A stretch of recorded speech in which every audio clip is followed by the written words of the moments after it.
Штрајкот на грчките земјоделци продолжува и по 2 недели од почнувањето на блокадите во северниот дел на земјата.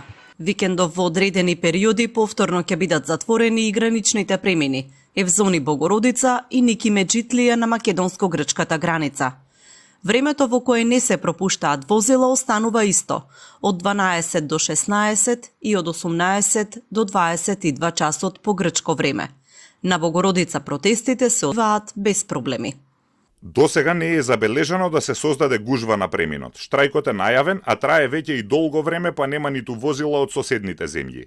Товарните камиони минуваат претежно ноќе кога е слободно, така што во текот на денот преминот е речиси празен.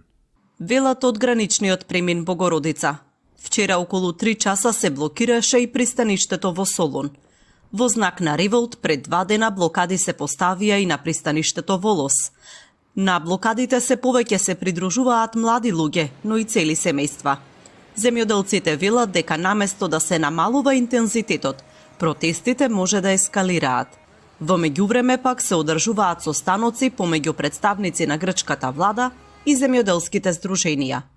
Покрај високите производствени трошоци и незадоволителните откупни цени, ситуацијата се вжешти со откривањето на злоупотреби на европските фондови за земјоделство.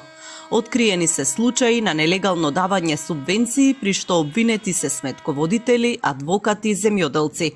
Се проценува дека висината на нелегално доделените субвенции е околу 1 милион и 700 илјади евра.